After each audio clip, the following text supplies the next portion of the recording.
CBI और police विवाद पर सुप्रीम कोर्ट में सुनवाई थोड़ी देर में होगी और राजीव कुमार के खिलाफ सीबीआई पेश कर सकती है कुछ सबूत। कोलकाता में फिलहाल जारी है ममता बनर्जी का धरना और ममता बनर्जी को मिला है आरजेडी नेता तेजस्वी यादव का साथ। तो फिलहाल कई चीजें बदलती जा रही हैं। कल तेजस्वी मिले हैं जिन्होंने ममता के समर्थन में कई बातें कहीं, जो हम सुबह से लगातार आपको दिखा भी रहे हैं, जो मुख्य बिंदु उनकी बातों में शामिल रहे। लेकिन अभी जो बड़ी खबर आ रही है उसके मुताबिक सीबीआई ने भी मन बना लिया है लड़ने का और ऐसे में कुछ अहम सबूत जो हैं उसे सामने लाएगी, कोर्ट के सामने पेश करेगी। तो फिलहाल इस वक्त की बड़ी खबर हम आपको बता रहे हैं और बड़ी खबर है कि राजीव कुमार के खिलाफ सीबीआई पेश कर सकती है सबूत। और हालांकि सीबीआई ने पहले भी कहा था कि जिस तरीके से उनकी अरेस्टिंग हुई, 40 से 41 सदस्य थे, उन्हें हटाया गया, वहां से उनकी गिरफ्तारी हुई, उन्हें बिल्कुल बंगाल से हट जाने को कहा गया। तो ऐसे में उन सबूतों के साथ, उन तथ्यों के साथ जिसकी खोजबीन में सीबीआई पहुंचने वाली थी, उसके साथ छेड़छाड़ जरूर हुई होगी। और कोलकाता से विनीत है हमारे साथ, सीधे जुड़ते हैं। विनीत, क्या अभी खबर है, अपडेट क्या है?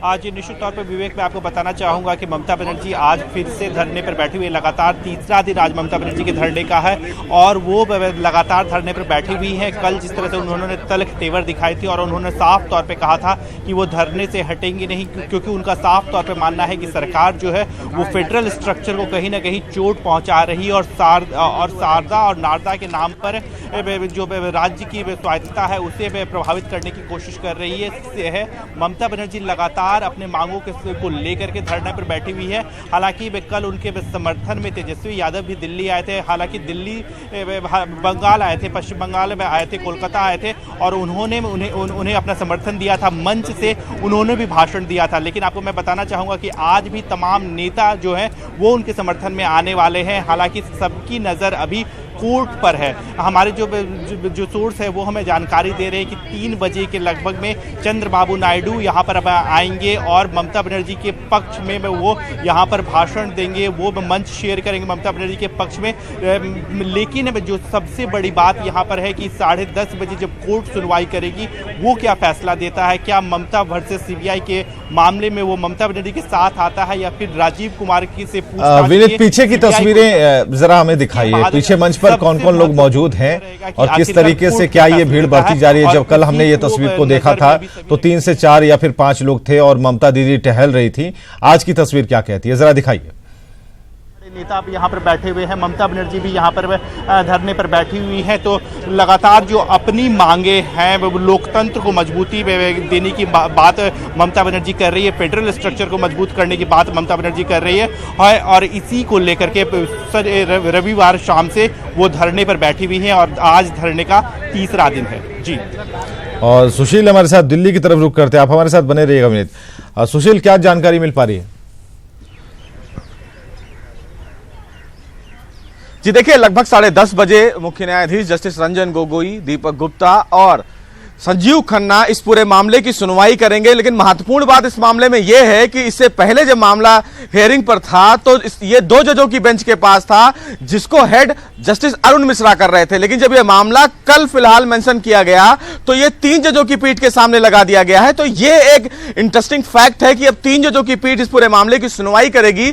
सीबीआई की याचिका है कि जिस तरह उनके साथ वहां पर मारपीट की गई है, उनके अधिकारियों को हिरासत में लिया गया है, वो सुप्रीम कोर्ट के आदेश की अवहेलना है।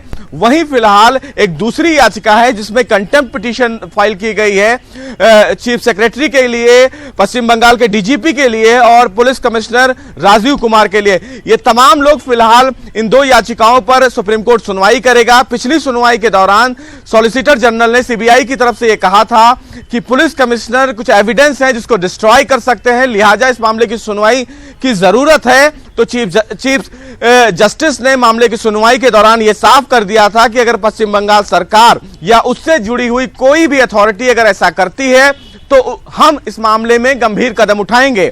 महत्वपूर्ण बात इसमें यह भी है कि देखना यह होगा कि इस पूरे मामले से जुड़े क्या अहम दस्तावेज सीबीआई आज कोर्ट में दाखिल करती है। सीबीआई कौन सी दलीलें लेकिन देती है? सुशील, लेकिन एक बात है पश्चिम कि बंगाल सीबीआई जब सरकार के पहुंची तरफ- थी, जिस समय उनकी अरेस्टिंग हो रही थी और जो उन सदस्यों को हटाया जाना था, तभी सीबीआई ने यह खेद जताया था और उस समय उन्होंने अपना पक्ष रखा था। उनका यह कहना था कि जिस आवास में हम जा रहे थे वहां से भी कुछ सबूतों को हम इकट्ठा करने वाले थे, कुछ दस्तावेज हमें मिलते, कुछ पूछताछ होती, लेकिन हो सकता है कि जैसे ही वहां उन्हें हटाया गया हो और यहां से चीजें हटा दी गई हो, उन सबूतों को मिटा दिया गया हो। लेकिन अब जब सीबीआई कह रही है कि उनके पास कुछ तथ्यात्मक सबूत हैं, क्या है वो सबूत? क्या इसके बारे में कुछ भनक लगी है? जी देखिए, फिलहाल अभी वो दस्तावेज जो हैं वो हम लोगों के पास नहीं आए हैं, लेकिन कल चीफ जस्टिस ने मामले की सुनवाई के दौरान ये साफ कहा था कि अगर आपके पास इस पूरे मामले से जुड़े कुछ दस्तावेज हैं तो वो हमारे सामने रखें, हम देखेंगे। अगर ऐसा लगता है कि इस मामले में पूछताछ की जरूरत है तो हम इस पूरे मामले पर विचार करेंगे।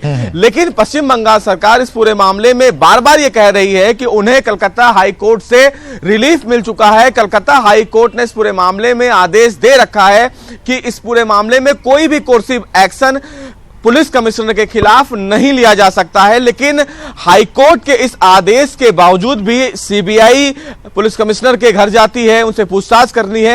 ये तमाम चीजें फिलहाल पश्चिम बंगाल सरकार बचाव में कह रही है। लेकिन देखना यह है कि सीबीआई वर्सेस ममता में की जो लड़ाई है, उस लड़ाई में अंतिम मोहर देश की सबसे बड़ी अदालत थोड़ी देर में लगाने वाली है। सुप्रीम कोर्ट का क्या कुछ अहम आदेश होगा? हाँ, विनीत के पास चलेंगे। विनीत, एक इंडिकेशन जो सुप्रीम कोर्ट ने कहा है उसके बारे में जरा, क्या वहां पर चर्चा है जहां पर आप अभी हैं, कि सुप्रीम कोर्ट ने कहा कि अगर आरोप सिद्ध हो जाते हैं, सब सही साबित होते हैं, तो जो संबंधित अधिकारी हैं वो पछताएंगे।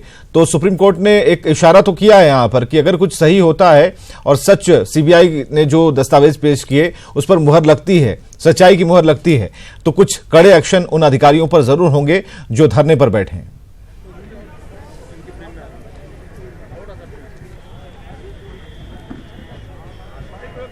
विनीत,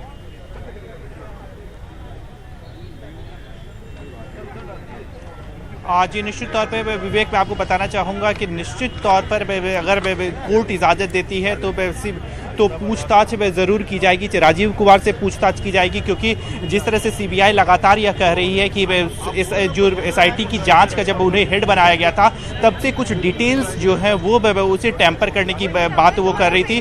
उनका साफ तौर पे ये कहना था कि जो कॉल डिटेल्स जो उस समय जो कुछ कॉल डिटेल्स जो एसआईटी के पास थे उन्हें मैं टैंपर करने की कोशिश की जा रही थी, उनमें से कुछ कॉल्स को मिटाने की बात की जा रही थी, इस तरह की बात यहाँ पर आ रही थी। तो आखिरकार क्या कुछ होता है यह है या किस तरह की कोर्ट में सीबीआई दलील देती है उस पर ठीक है, वो दलीलें हैं। लेकिन ममता ने जो 4-5 बिंदु जो उन्होंने कहे थे उसमें से जो अहम जो हमारे पास हैं, जो सामने हैं, उसके मुताबिक उन्होंने अजीत डोभाल का भी नाम लिया था। और सबसे बड़ी बात यह है कि उन्होंने साफ तौर पर कहा था कि पुलिस कमिश्नर के घर पर जो छापेमारी हुई वो अजीत डोभाल के कहने पर हुई और राजीव कुमार दुनिया के बेहतरीन पुलिस अफसर हैं, उन्होंने इसकी वकालत की थी। तो कई पॉइंट्स उन्होंने कहे थे। हालांकि पॉइंट्स में से जो छानकर बातें आई उसमें 4 ऐसे प्रमुख बिंदु थे जिसमें कहीं से भी ऐसा नहीं होता है, कहीं से ऐसा नहीं लगता है कि किसी तथ्य पर ममता बनर्जी साफ हुई हो, स्पष्ट हुई हो। लेकिन ये जो बिंदु है ये कहीं ना कहीं इशारा कर रहा है कि इसमें अजीत डोभाल को भी घसीटा जा रहा है और ममता घसीट रही है। इजाजत देती है कि वे अधिकारियों से पूछताछ की जाए, तब उन्होंने भी यह माना, समर्थकों ने भी यह माना कि वे अगर कोर्ट इजाजत देती है तो निश्चित तौर पर पूछताछ की जाएगी और तब सीबीआई के अधिकारी यहाँ के पुलिस कमिश्नर कोलकाता, दोनों ही सहयोगियों का बहुत बहुत शुक्रिया। जैसे जैसे अपडेट आएंगे हम अपने दर्शकों को से रूबरू कराते रहेंगे। लेकिन फिलहाल जो खबर है कि सीबीआई और पुलिस विवाद पर सुप्रीम कोर्ट में सुनवाई होनी है और इससे पहले सुप्रीम कोर्ट ने अपनी बातचीत में उन्होंने एक संदेश जरूर दिया था। उन्होंने कहा था कि अगर आरोप सही हुए तो संबंधित अधिकारी जो कि धरने पर बैठे हैं पछताएंगे। और सीबीआई ने सुप्रीम कोर्ट से कहा है कि कोलकाता के पुलिस कमिश्नर ही सबूत नष्ट कर रहे हैं। तो कई बातें हैं, आर पार की लड़ाई है। ऐसे में रविवार रात से ही धरने पर ममता बनर्जी बैठी हैं। उन्होंने कहा है मर जाऊंगी लेकिन समझौता नहीं करूंगी और ये अपमान की बात है। तो उस पर केंद्र ने भी जवाब दिया है। सदन के भीतर कई बार टकराव की स्थिति हुई हो हंगामे के बीच, इसका जवाब दिया गया, बेहतर जवाब दिया गया है। अब ये देखना है कि क्या ये मुद्दा आगे तक जाता है, लेकिन उससे पहले सुप्रीम कोर्ट सामने है। ऐसे में बहुत सोच समझकर कदम बढ़ाना होगा और बयान देना होगा। तो कोलकाता में सीबीआई और ममता बनर्जी की पुलिस के बीच भिड़ंत पर सियासत तेज है। ममता को तेजस्वी यादव का साथ मिला है। तेजस्वी ने क्या कुछ कहा है कल शाम को, ये सुनाते हैं।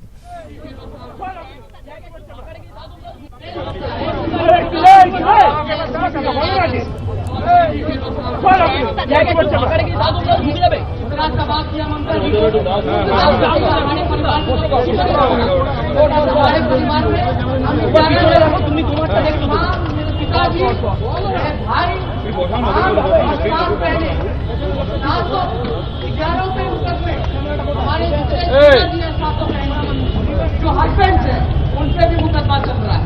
ये भी नहीं, जो मेरे सिस्टर्स के इन-लॉज हैं उन पे भी मुकदमा चल रहा है। जो सिस्टर्स के इन-लॉज के रिश्तेदार हैं उन पे भी इन लोगों ने मुकदमा करने का काम किया है।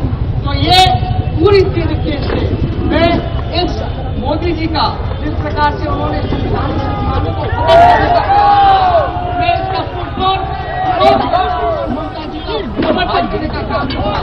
और आप लोग देखिएगा।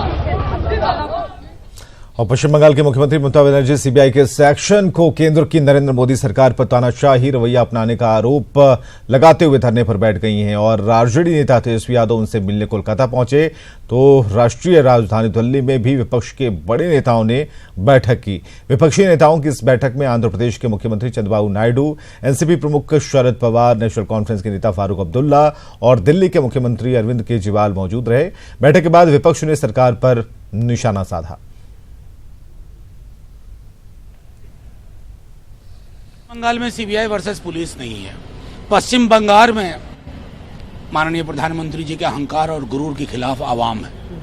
और हमने लगातार देखा आलोक वर्मा जी के एफिडेविट के बाद जो हालात हैं, जहां संस्थाओं को कॉम्प्रोमाइज किया जा रहा है, जमीन पे औंधे मुंह गिरी हुई है। हमें तो डर है कि इतना चरित्र हनन कर दिया इन एजेंसीज का कि कल को ये जब सत्ता में नहीं होंगे, इनमें से कौन कौन जेल में जाएगा।